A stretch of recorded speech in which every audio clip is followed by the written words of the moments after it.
In front of me, I have the CarTrimHome T9 head unit, and I sent this a couple of months ago by CarTrimHome to install, check out, do a review on. I just got back from a 2-week trip where I used it every single day, and I love it. But before you rush out and buy one of these things, watch the video. Now, when I first got this, I was a little overwhelmed because inside the box is literally the head unit and a ton of cables.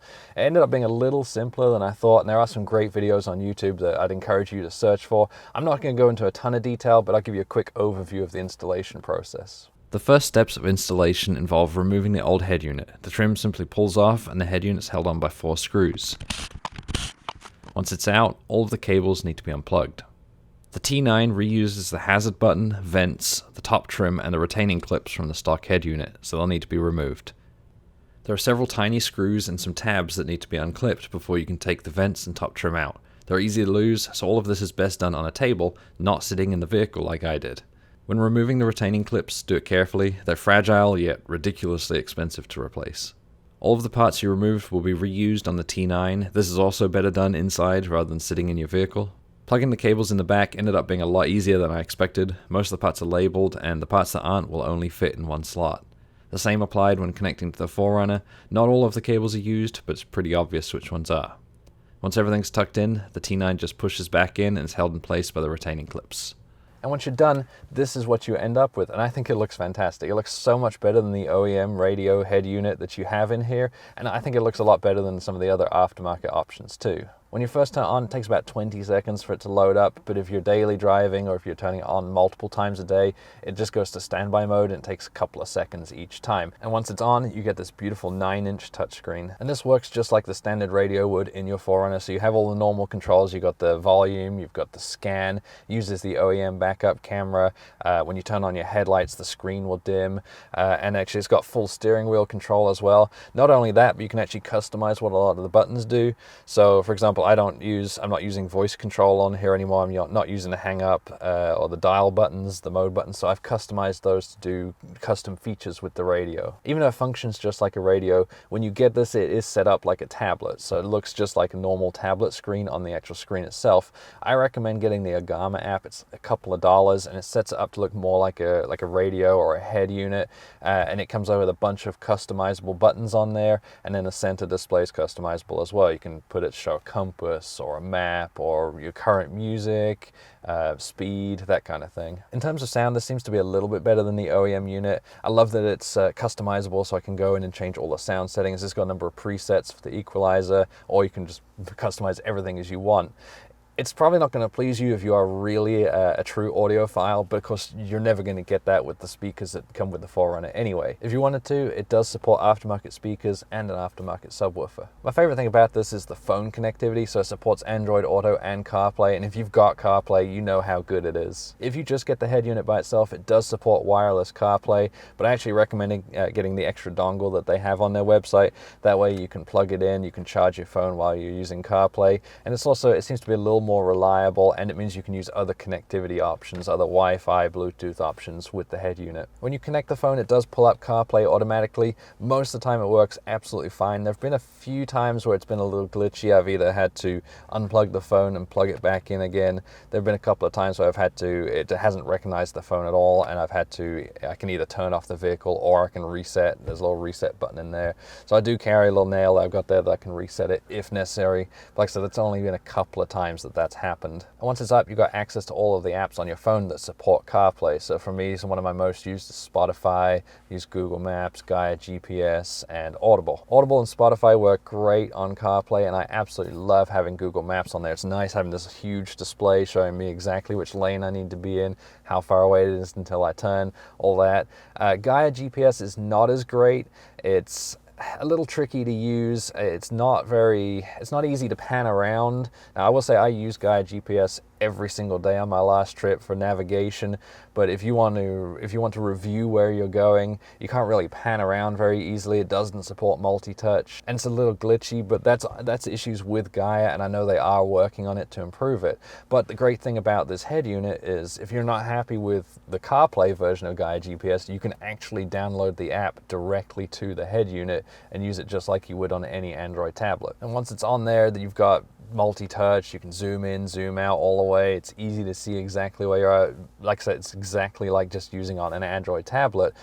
If you are going to download a lot, like a bunch of map layers, it's probably worth getting a little external USB, external flash drive to put into the back of the head unit. That way you've got that extra storage, and there are guides to do that on the Gaia website. And this is definitely one of the major strengths of this, and one of the things I love about this over some of the other options, especially over the OEM one, is just the customizability. Is that a word? How much you can customize it. Like, you can download so many apps to this. So apps that work on Android tablets work really well on this. So things like Google Maps, Waze, Spotify, you can download them all directly to the head unit. I wasn't able to get Netflix working. There are some video services that do work. I was able to use YouTube. So if you're in the drive-thru, you can watch your favorite YouTube channel. And the great thing about using apps directly on here is you can also have them split screen.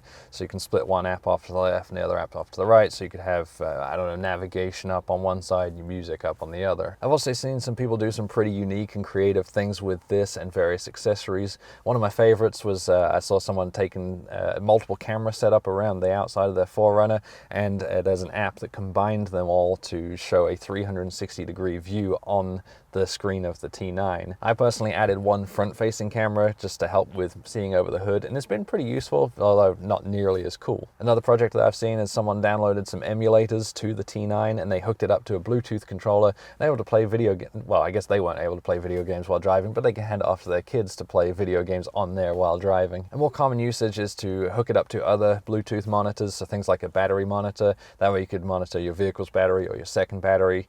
You can also hook it up to Bluetooth OBD2 scanners, so you can see vehicle temperatures, things like your transmission temperature, fuel usage.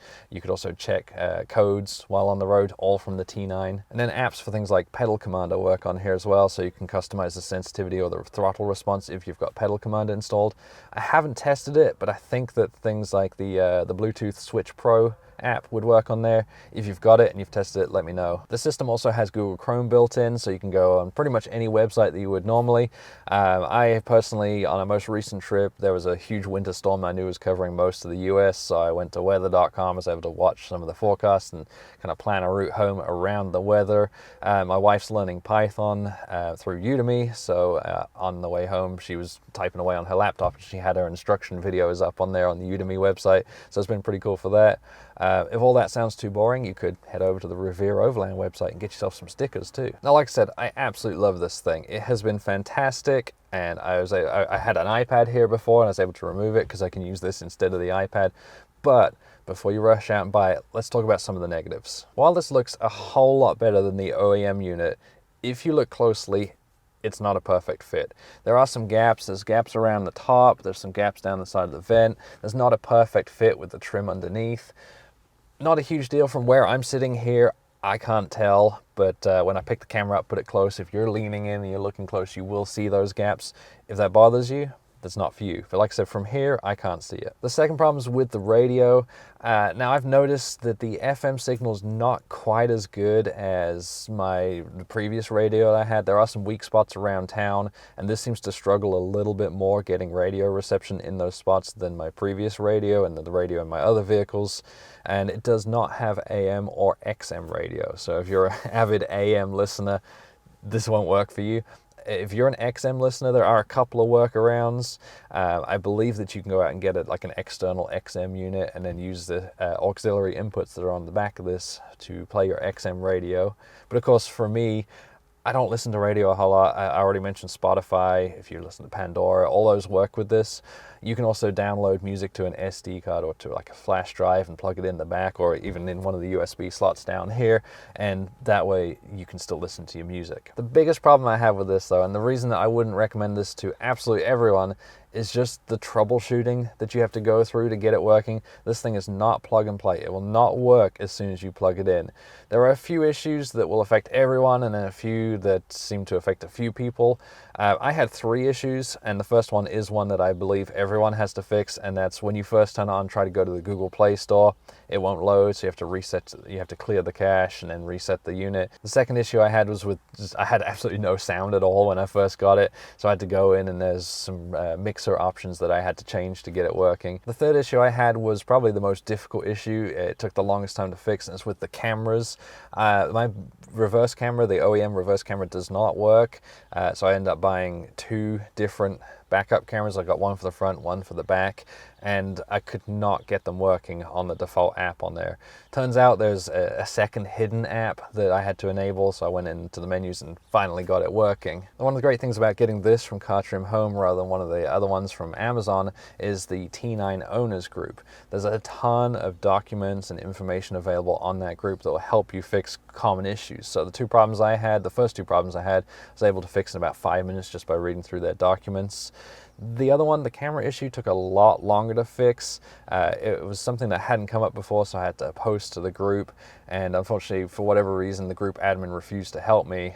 He was upset that I got this for free and then was asking for help on the group, so refused to help me with that. Thankfully, some other group members were able to step up and eventually guided me and helped me with what I needed to get done. Ultimately, I don't think this is for everyone. You know, if you're going to be bothered by small gaps in the trim, or you've got to have AM radio, then this is not for you.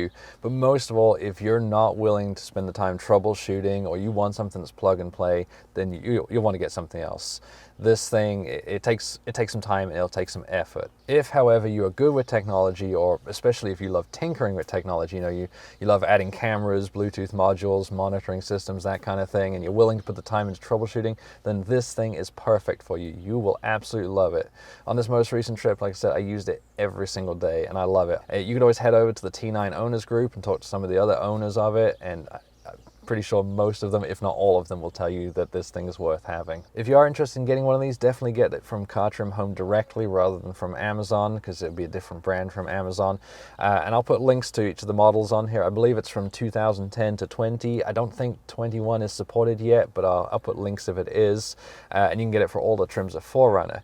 If you enjoyed the video, make sure you give it a thumbs up, subscribe to the channel for more reviews, and thanks for watching.